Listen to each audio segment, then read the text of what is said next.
There was a key technological change that was so small that you wouldn't even take note of it, but it has a huge ripple effect. And that was our ability to measure with precision what people were clicking on.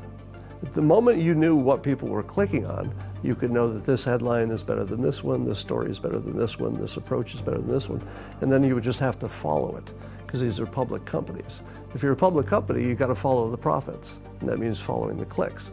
So from the moment we could measure with precision what the audience was responding to in real time, the business model, the old business model of the press was dead, because the old business model was to try to tell you what was happening, just give you the facts.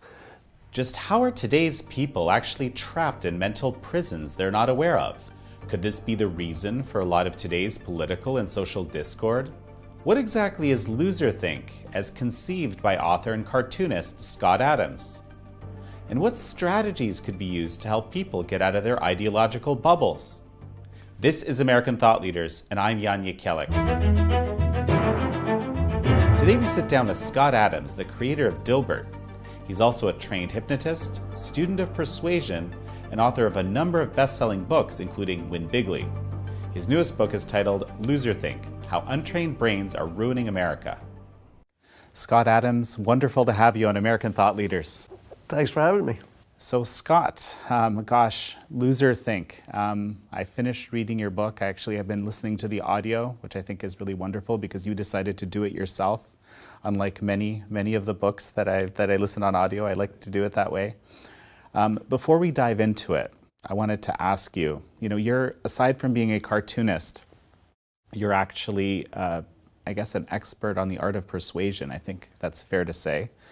Well, I'd call myself a student of persuasion, because I'm not sure where expert begins, but I'm a trained hypnotist, and as part of my job as a writer and cartoonist, I've learned all the skills of persuasion as part of my writing skill stack.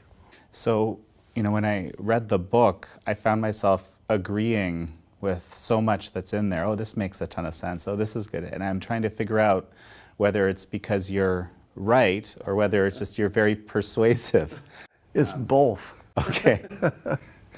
It's because I'm right and it's persuasive. The way I explain things, especially in the recent books, is if it's not obviously right when you read it, it probably isn't right at all. You don't need to do a lot of research. So often I'm just reframing things that you recognize into a different frame, and sometimes that's all it takes to open up your mind about possibilities. Well, that's actually really interesting, right? The way I kind of take the book, you describe mental prisons that a lot of people find themselves in. You describe some of the ones you've been in your life. It's almost, the book comes off as a kind of a guide, of a toolkit of all sorts of methods to escape mental prison. Yeah, exactly. So tell me more about why you decided to do this time. Well, it came out of my observation when I would be on Twitter and I'd be debating people on Twitter, and I'd look at the responses and I'd get these reasonable responses from some people, and even if I disagreed with them, I'd click on their profile and often it would be an economist or a lawyer, and I'd say, these are people who know how to think even if I disagree with their conclusions. And then I get other comments that are just crazy, like people, I don't know, are they 6 years old? They've never learned to think or whatever. And I would click on the profile and it would be musician, artist. And it was very consistent. And I said to myself, is there a self-selection process going here that the people who aren't good at, the traditional, let's say, rational kinds of jobs, move over to these? Or is there something about the experience of being in those fields that blocks you off from the more productive ways of thinking? So I started compiling those productive ways of thinking into the book. So if you have not been exposed to them, let's say you have never been an economist, never been an entrepreneur, for example, or a psychologist, a few examples, that you would see just a few of the techniques of how they think about the world. You don't have to have all those skills that they would have, just how do they see the world? For example, just easy example, if you had never heard of science, it wouldn't be completely obvious to you that you should have a controlled experiment. So you've got something to compare it to. Now, if you have studied science, that's obvious. You don't need to be a scientist to understand why that matters. So I found myself relating to the thinking like a psychologist, section. I think I probably do that the most, which is curious because my background is actually more being a scientist. And it always, in fact, frustrated me very often that a lot of psychological studies would lack some very basic controls that we would have to have in biology, which was my field. So which kind of speaks to exactly what you're trying to do is kind of expand different methods of thinking to a broader swath of society, I suppose. Yeah, well, one of the things people commonly say is all the scientists agree with whatever it is, so it must be true.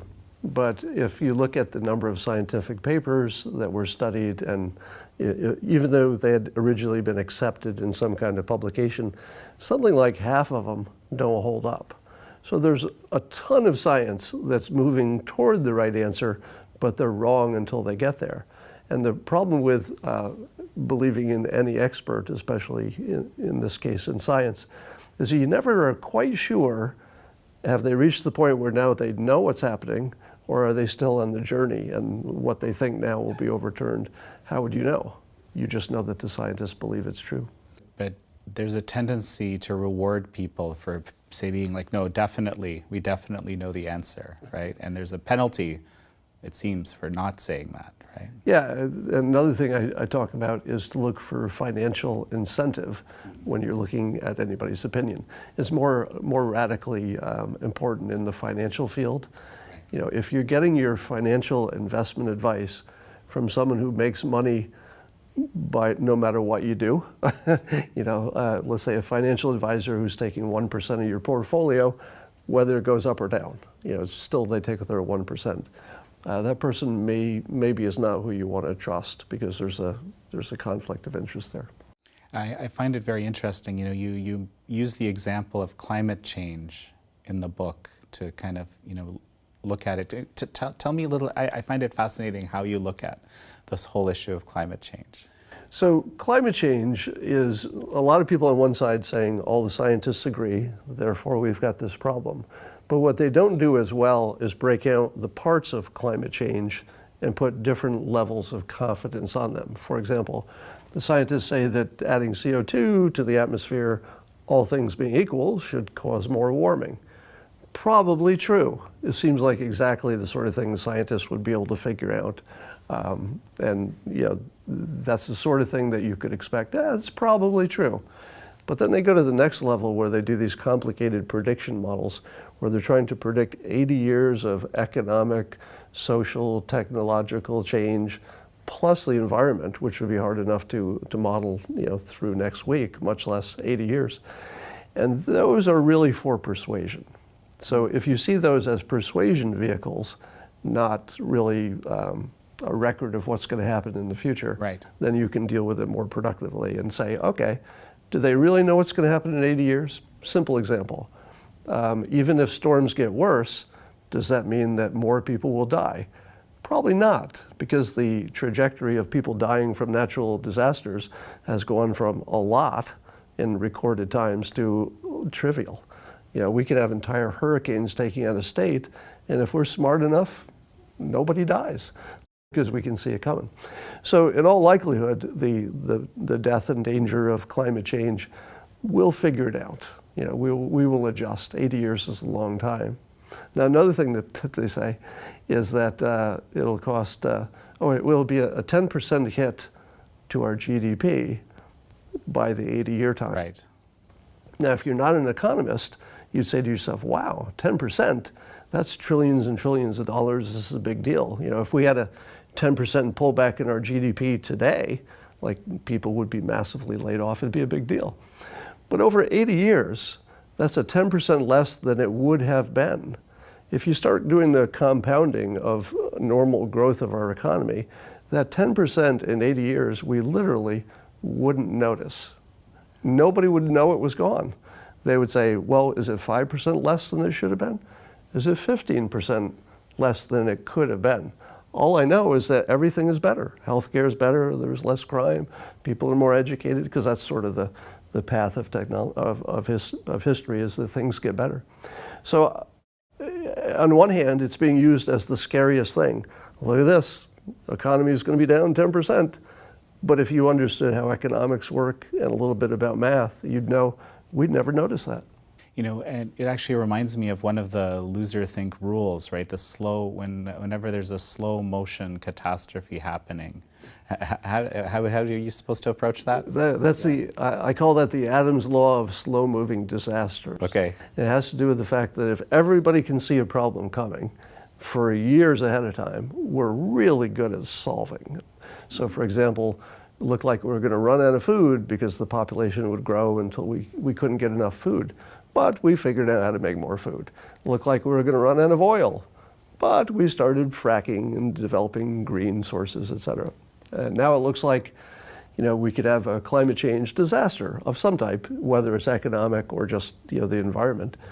But we also have nuclear energy that's being developed at a rapid pace in a number of different ways all over in startups for new technologies that can't melt down. I mean, the newest stuff on the drawing board is nuclear that can't melt down. And you don't have to wait for fusion or anything. I'm talking about pretty normal engineering decisions. And it also eats the waste from existing plants. So the stuff on the drawing board, this is Bill Gates' company, TerraPower, and there are others like it. But they're looking to decrease nuclear waste, being economical, and you could, you know, once you get the model going, you can crank it up pretty fast. So probably climate change will be in that category where even if you didn't believe it was a problem, nuclear energy will probably be such a big part of our energy solution that we'll have clean energy anyway. So you don't think the end is coming in 12 years?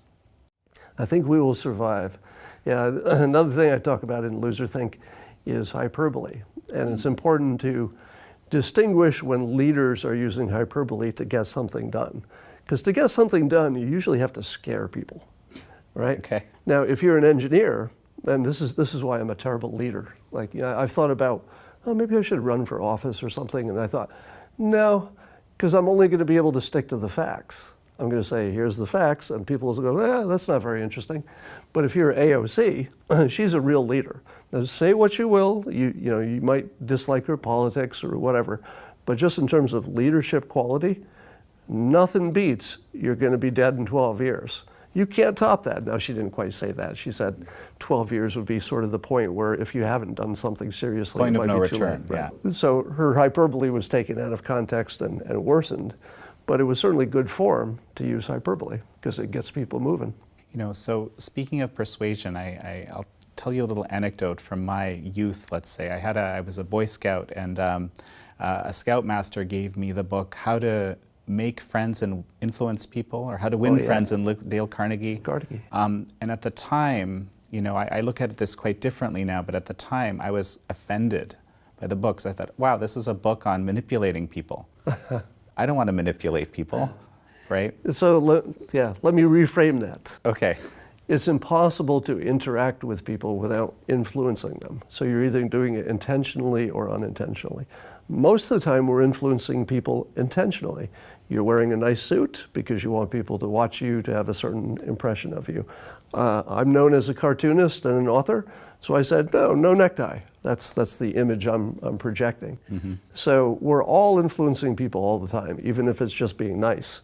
You're influencing them by your niceness. So once you realize that you can't turn off influence, then you learn to, well, if I can't turn it off, I might as well learn how to do it right. You use it for good and not evil. That's kind of the conclusion that I came to. It's a tool, yeah. Right. So, you know, it's interesting. You have a chapter in there that's, I'll just read it. Things pundits say that you should not copy, right? And I kind of take that as an instruction manual for malicious persuasion, or like, don't do this because this is, you're persuading people, but you don't want to be persuading people this way. Is that yeah, how you see it? You know? The first thing people have to understand that amazingly is not completely understood is that the business model of the press has evolved. They're not really in the business of giving you accurate information anymore because it's much better to, you know, get you excited. So the news is always exaggerated, and the pundits are the worst. They're paid to make a case. They're not paid to give you any kind of reality. So I'll give you some examples of what you shouldn't imitate. Okay. One of the things is the pundits will say, the president, let's say, for example, should not normalize that kind of behavior.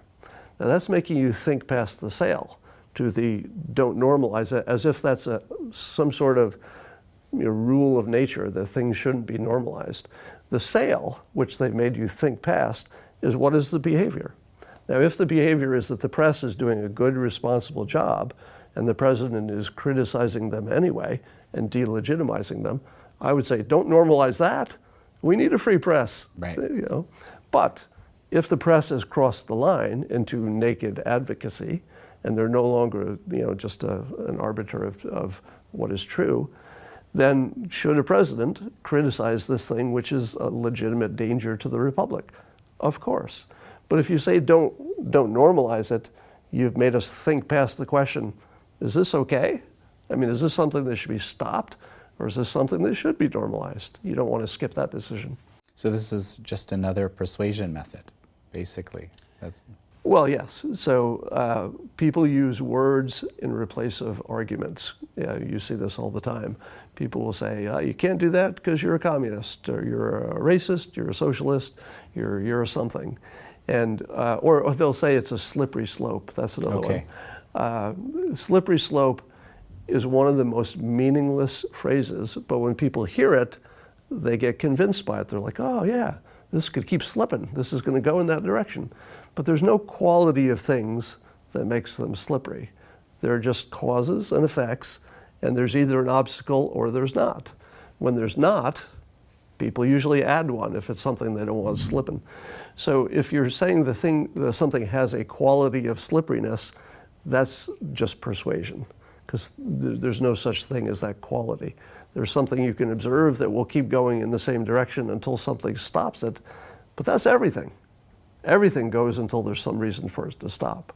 So saying that it's a slippery slope adds almost nothing, and yet it feels persuasive. It's very interesting. Something that you highlighted in Win Bigly, which, by the way, your previous book, which, by the way, was very important to me. I think it actually helped me understand President Trump better, and understand what he was doing. It was your filter of persuasion, essentially, right? Explaining all sorts of things related to the election. You talk about it in this book as well, that you have to understand human beings as fundamentally irrational, and sort of making, explaining why they did things in some cases after the fact, just to kind of justify the irrational decision ahead of time. Inherently, I don't want to believe that. I don't think there's a lot of people that don't want to believe that. And tell me, how did you come to this understanding, and why is it so important? So first of all, if you're trying to understand, are people mostly rational or mostly irrational, ask yourself which one predicts better. Assuming that people will act irrationally tends to be a good predictor, because there just aren't that many rational people acting in rational ways. But I learned to think this way when I took hypnosis classes. And the first thing that you have to learn in order to be a hypnotist is that people are irrational most of the time. So your normal view of the world is that, well, sometimes 10% of the time people might get a little crazy, but 90% of the time we're just perfectly rational. That's the general view of the world. And you think maybe other people are irrational a little bit more. But to learn hypnosis, and in fact even to be able to do it, you have to understand that people are fundamentally irrational, and that they make decisions and then they figure out why they made them after the fact with rationalizations. Once you start seeing the world that way, you can't go back, because it's so predictive. Fascinating. And so this is the hypnosis filter. It's actually a science filter too, because Right. It can be shown that decisions are made before the part of the brain that controls decisions is activated in some cases. Another thing that kind of really struck me in this, and I'm still trying to kind of piece it together in my mind in your book, is you kind of distinguish systems and goals. Like, people tend to operate in terms of goals, having goals, but you're saying, no, that's the loser think way. Operate in terms of systems. Can you break that down for me? So goals have a few problems. One is that if you have this long-term goal and you're working toward it every day, you're in a state of failure until you achieve the goal. And that day you have to create a new goal because you have to do something new. So you create a new one, and then you go back into your state of failure. So first of all, psychologically, it's suboptimal because you feel like why am I not succeeding yet? So that's problem number one. The other problem is that the world is much more complicated than it used to be. So it used to be, if you were, let's say you're a farmer, and you'd say, I think I want to clear the trees from that thing because next year I'll be able to plant. Right. Well, that was pretty predictable. That was a perfectly good plan. But today there's more complexity in your smartphone than the farmer had in his entire operation. The things are changing so quickly. If you had a goal, let's say a goal of I'm going to be the best person at understanding blockchain. Mm-hmm. That might be a great idea. Or 5 years from now, it might not even be a thing anymore. Right. So your goals have to be more fluid now to take opportunities where you find them. So the system approach is that you do something every day that gets you more odds of success without being too specific. For example, going to college is a system because you don't know exactly where that goes. You just know that your odds of success went way up.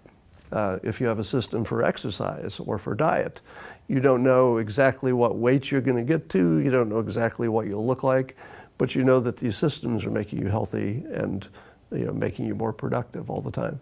So find something you can do every day that you can say, today was a good day. Here's my perfect example. Mm-hmm. I have a system for going to the gym where I try to go the same time every day because then I can schedule around it, etc.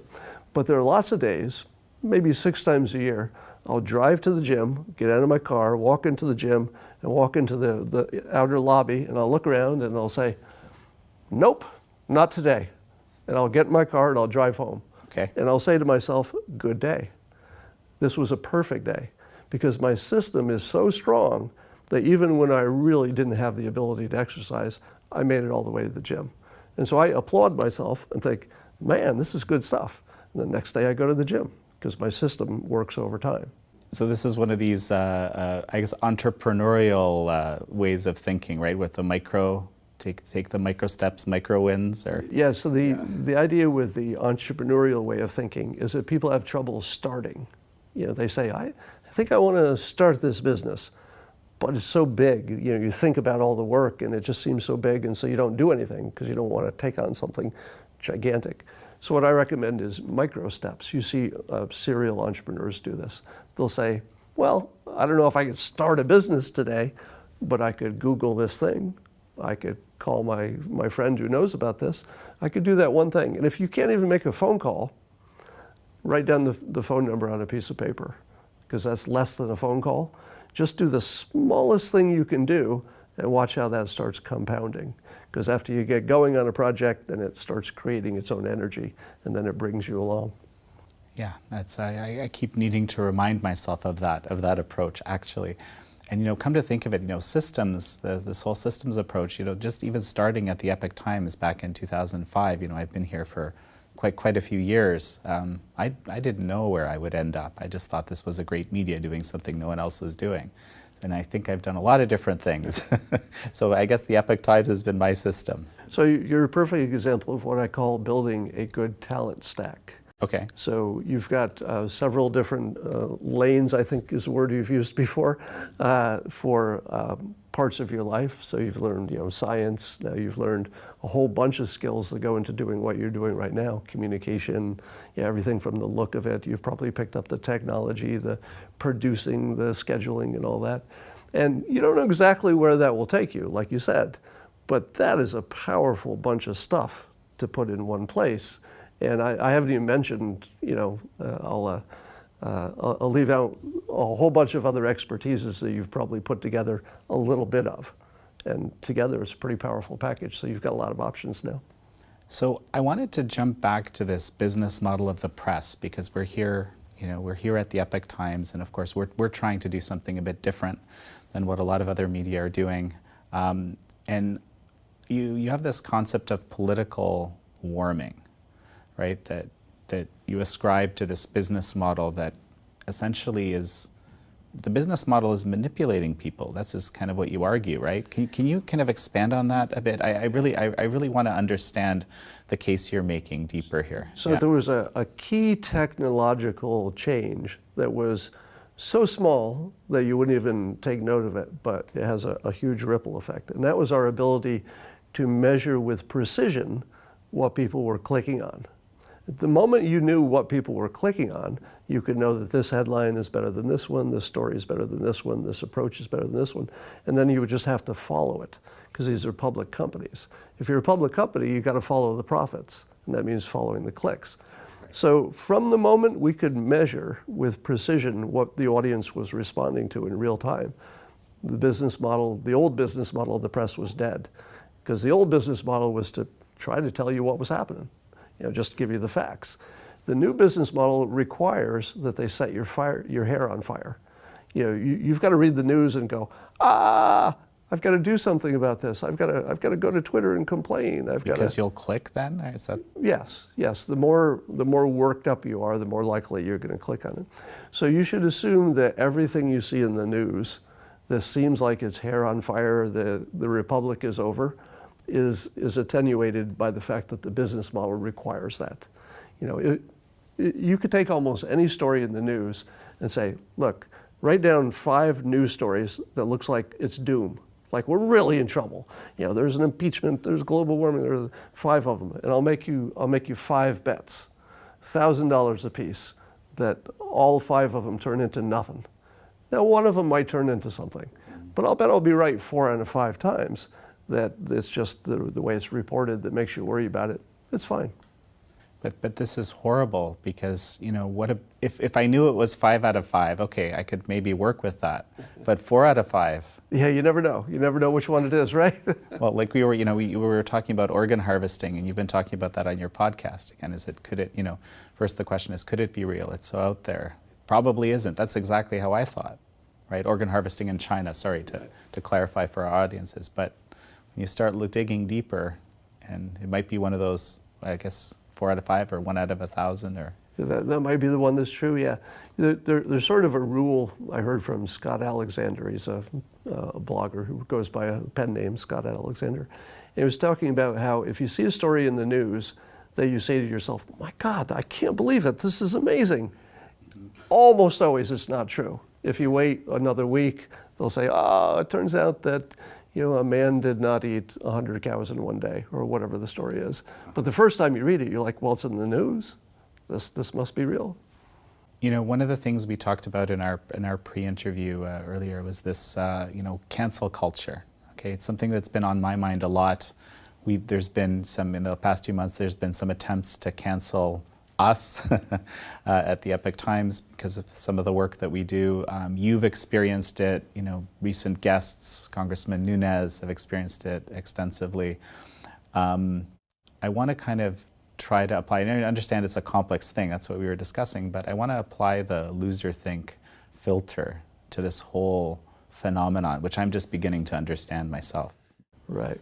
Yeah. So I tried to do my little part to persuade it out of existence, and I've introduced 2 what I'll call rules of manners to update our understanding of what is polite in polite society and just what's a good way to work with each other.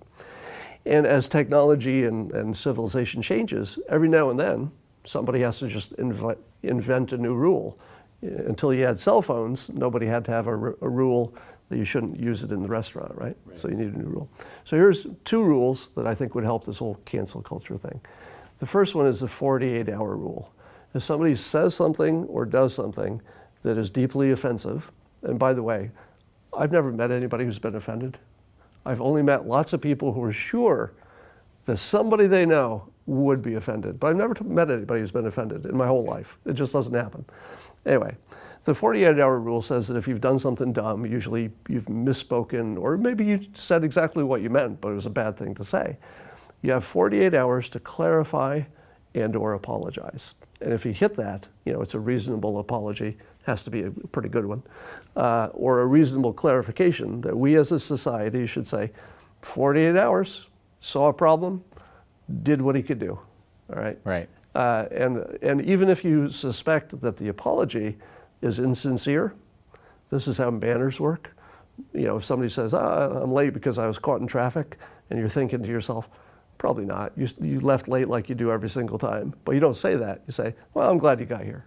Right. So sometimes it's better to let somebody have the apology because they've learned, they've signaled that they know it was wrong. Other people see them signaling it. That's as good as you can do. Now, the other rule is the 20-year rule. Years ago, when I was in high school, I could do any dumbass thing in the world and nobody would ever know. There's no recording of it. There's no Snapchat, no social media. But now we can reach back into people's youth or even just who they were 20 years ago, which is, you know, we're all different people in 20 years, and find some mistake and then bring it to the present and crucify it with it. Now, I suggest a 20-year rule, that if something happened more than 20 years ago, unless it's, you know, you're a pedophile or a murderer or something, that we let it go because you're just not the same person. It's very close to blaming a different person for your crime because every cell in your body has been replaced, the way you think, the way you act. It's almost certainly different over 20 years. Both of these things make me think of the Canadian Prime Minister and the blackface situation, because he did actually apologize pretty darn quickly. He apologized quickly and well, but he also had working for him that people did not believe that his inner intent was evil, because he had such a good body of work that was, you know, clearly on the side of, you know, the angels, so to speak, that it just looked like a bad judgment, which he apologized for. It's bad judgment. I'm sorry I hurt people. Won't do it again. Now I know. What is your personal experience with this cancel culture? How has it affected your life? I've been. Well, some of it is professional, meaning that there are professional trolls on Twitter who come after you. Some of it is professional journalists. I just canceled an interview this morning after I realized it was just a hit piece. And it's fairly organized. The paid trolls on Twitter are obviously professionals who are getting the word to go after certain people on certain days. I activated them today accidentally. I sent a few tweets that were apparently devastatingly good because they all came out, and they're easy to identify because they don't act like regular people. And they all come after me personally. They don't go after the argument. They just go after to try to, you know, bully you off of social media. Ad hominem. You know, actually, I noticed, I watched your Periscope in preparation for this interview. I noticed it kind of got cut short. You were going to discuss this. Why don't we discuss these? Why don't we discuss these tweets, actually? It's a great idea. Well, so the tweet had to do with reframing the issue of the Ukraine phone call. Yes. So everybody's familiar. The president called the president of Ukraine and asked them to look into the Bidens. Now, the way the Democrats and the anti-Trumpers have framed it, and this is the clever part, and A+ for persuasion. They keep saying over and over again that he was digging for dirt on an opponent. If you accept that framing, there's nothing else to talk about, because nobody would be in favor of that. Nobody who supports the president would be in favor of that either. But here's a different way to frame it. There were two outcomes.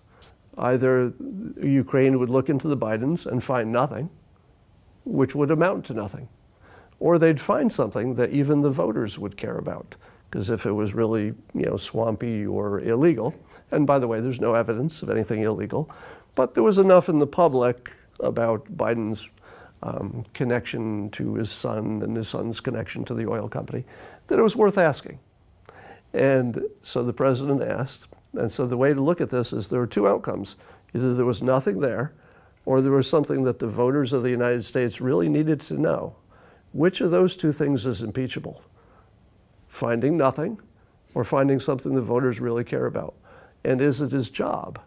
It's the job of the president to look into election interference and potential foreign interference in particular.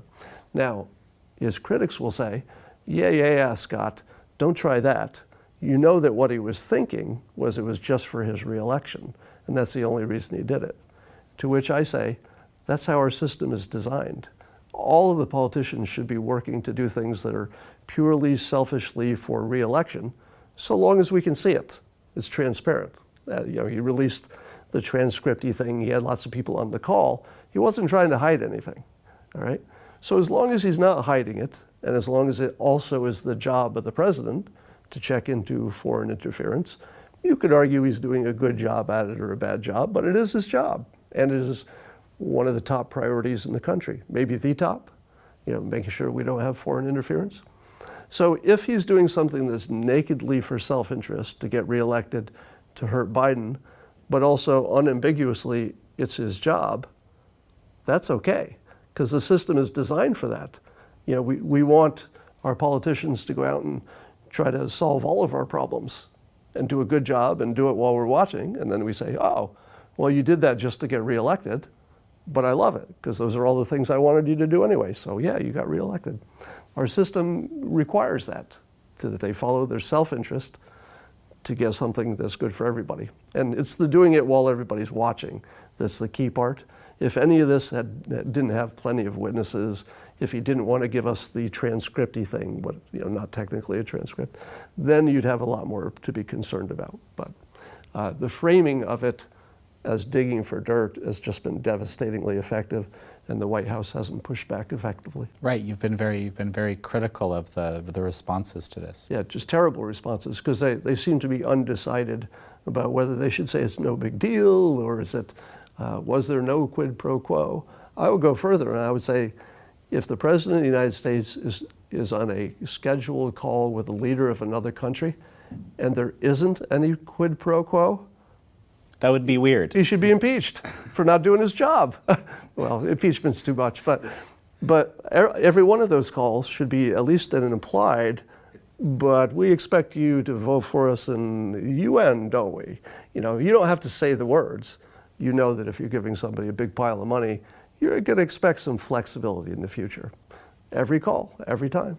Right. The argument, of course, being that but if it's in your sort of naked political interest, that would be the problem. But you're saying something different. Yeah, it's the same as saying that an entrepreneur is only doing things to make money. Well, yeah, that's how the whole system is supported. Everybody pursuing what's good for them. That's a good system. If you have a system where they can do what's good for them in public, and it's bad for the rest of the public, well, that's a terrible system. You need to replace it. But we don't have that system. Politics and the economy, as long as it's above board, you're watching, people can pursue their self-interest as hard as they want. And the only way that they can pursue their self-interest is by doing things that are good for the rest of the world. That's a very, very interesting framing, and I can't say I've heard that elsewhere. And why not? Frankly.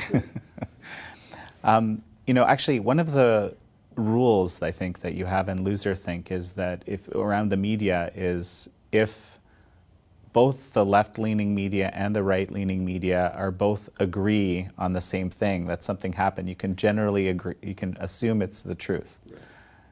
Yeah, so one of the ways to discern reality is if the left-leaning group reports something as a fact and the right says it's not, or the reverse. If only one side says it's a fact and the other side says it's not, almost never it's a fact.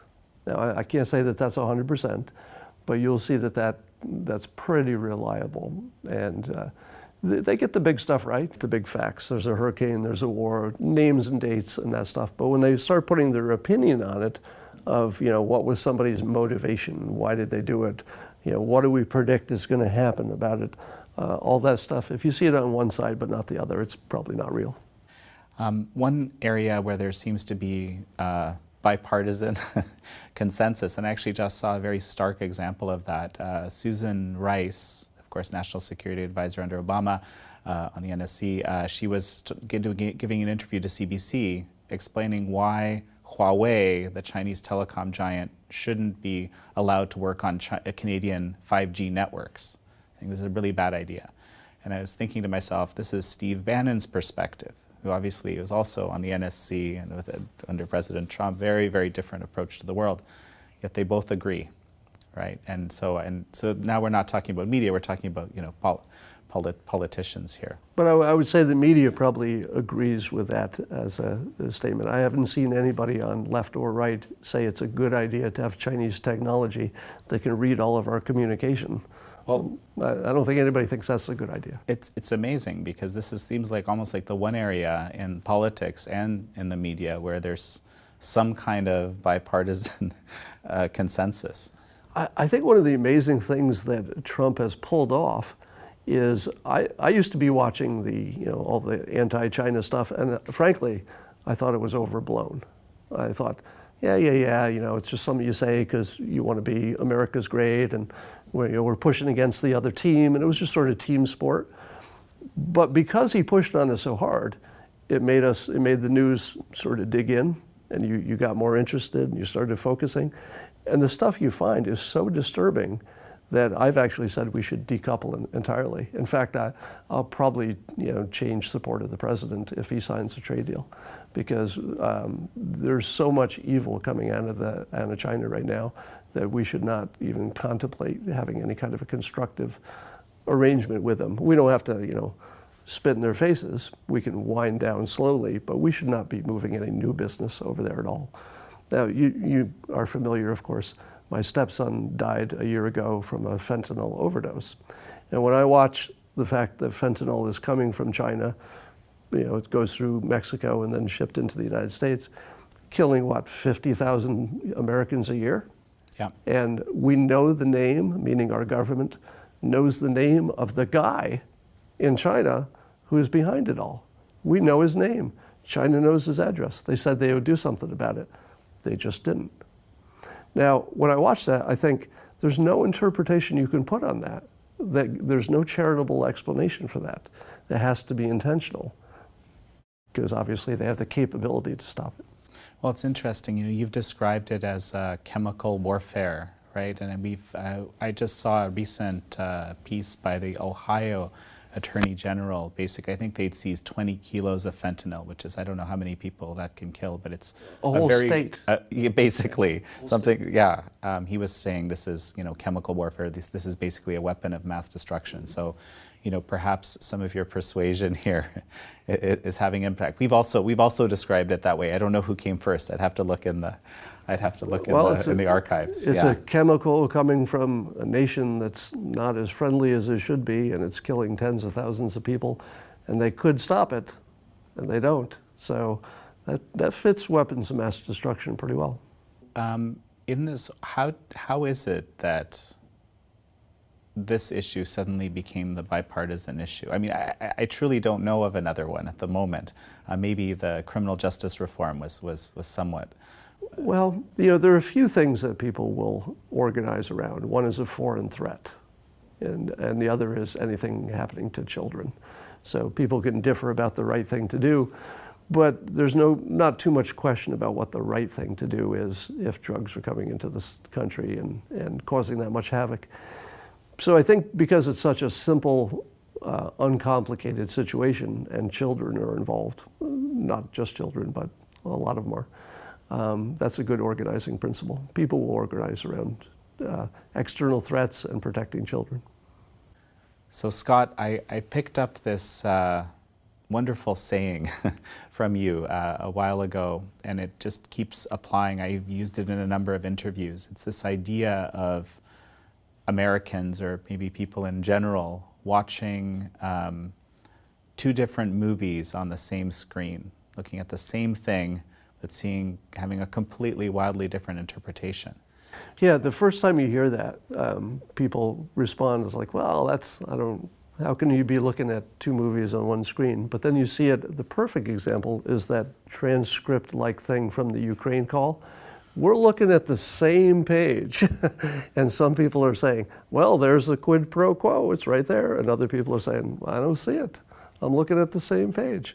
Now, I don't have to pick which one's right and which one's wrong to make the point that we're looking at the same information and having radically different worldviews. Now, the hypnotist and the psychologist would say, that's the way it works, that our reality is just so wildly subjective that we're creating worlds in our head, and your world and mine are just different. And introducing facts that would disprove your world doesn't work, because they just bounce off. I could throw facts at you all day, and you just say, nope, where did that come from? Uncredible source, so facts don't persuade. So if you need to get somebody out of their movie, or out of their bubble, if you will, I suggest a number of techniques in loserthin. One of them is the idea of making sure that you see the same news on two different sides. The other is simply making sure that you have a process for guaranteeing you're seeing what the other side is saying, whichever the other side is. When I meet people who have incomplete opinions, you can almost always tell which news they're watching, because one of the other illusions of life is that people get information and form opinions about the news. It doesn't happen, because what does happen is that the news assigns your opinion to you, because the voters are somewhat unsophisticated, but if they hear somebody else say that the president was digging for dirt from an opponent, well, they're just going to repeat that. They'll think it's their opinion, and they'll think, well, I looked at the same facts as that guy on the news that said it, and I came to the same conclusion. But that's kind of an illusion, where our opinions are largely assigned. The way you can tell is just go on the street, pick anybody, doesn't matter if they're left-leaning or right-leaning, and say, tell me your opinion on this topic. And it'll come right off of the talking points from the last pundit who was on TV. How do we bridge the divide? Let's go a little deeper in that. So besides monitoring both sides, so you know what's going on, there are a couple of techniques. So you'll run into people debating their side, and they'll often say, well, there are 10 reasons for my opinion. And you can't really play whack-a-mole with 10 reasons, because as soon as you whack all 10, and this experience I've had so many times, I'll debunk all of the reasons, and instead of saying, well, wow, I had 10 reasons, and you just debunked them all, I changed to your opinion. You can almost guess what happens. They start back with the first opinion, like it never happened. And you go, well, okay, and you debunk all 9 again, and they'll loop back to the first opinion, like it never happened again. You actually can't get there. So I've developed this technique. Tell me the best reason on your list, just the best one, your strongest, most bulletproof reason. And would you agree that if I can debunk that one, we don't need to talk about the ones that are less than that, because I already debunked the strongest one? You can get people to agree with that. They'll fight, but you can usually get them to agree. And then you debunk that one thing, and here's the trick: walk away. Because they're going to throw the other 9 at you, and just say, well, you know, it was your strongest point. Maybe you should rethink this. So the best you can do is to chip at somebody's confidence. If you chip confidence that they understand the situation and they've got a good grasp of it. If you chip at the individual reasons, they'll just dig in and argue the reasons, and nothing happens. But you want to say, here's some doubt. I just took out the biggest pillar of your belief. You got those other lesser pillars, but I just took out the big one. Now I'm going to leave you to think about it. Because people will talk themselves out of things in ways that you can't talk them out of things. You got to give them freedom to convince themselves. There's also, I'm just remembering right now, the magic question, right, that you describe somewhere. This is also, I believe, if I recall, that's also something that's designed to try to... So the magic question came about because I noticed that nearly 100% of the people who argued with me online would misstate my opinion and then attack the artificially misstated opinion, because of course that one would have a flaw, because it came from them, not my actual opinion. And so it was impossible to get them to stop doing that. They would just invent a new opinion and a new opinion and attack it. So I started with what I called the magic question. I would say, instead of arguing it this way, why don't you just tell me something that you believe I don't believe? Now, without working through an actual example, it's hard to believe how powerful that is. But what will happen is somebody say, well, you believe that a wall will stop 100% of drugs coming into the country. And then I'll say, I don't believe that. Do another one. And they'll say, well, you believe that you need a wall every inch of the border. And I'll say, nope, don't believe that. Try another one. And you can exhaust them until they realize that they don't even know what your opinion is.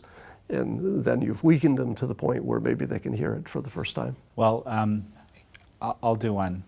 You believe that we live in a giant simulation. Well, this is based on the percentages, based on the odds. And it goes like this.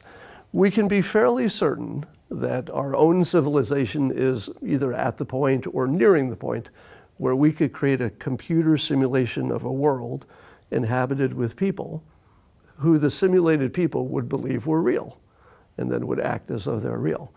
Most people would agree, most scientists, most computer people would agree that we're either there or almost there.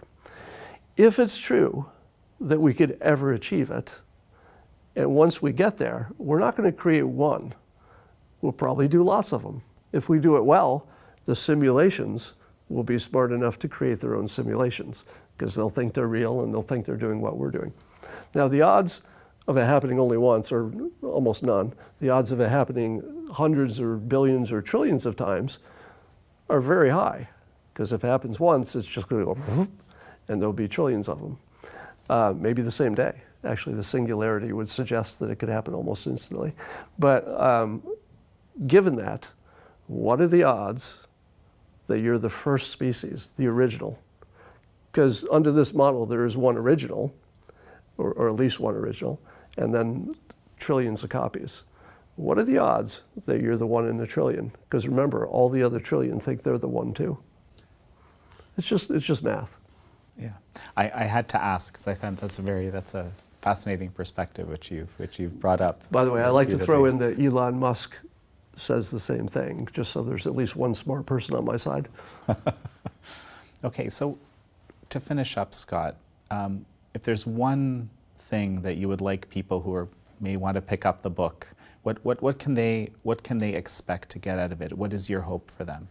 So the observation that people have holes in their thinking and don't know they have holes is the major key. So if you read the book, you can see some ideas that you say, oh yeah, I already knew that. But other people will see those ideas and it'll be new to them. But it's a way to fill in your holes. So if you don't have much experience in psychology, economics, business, entrepreneurship, a number of others, I give you just the simple ways of thinking that are common to those domains. Scott Adams, so wonderful to have you here. Thank you so much for having me.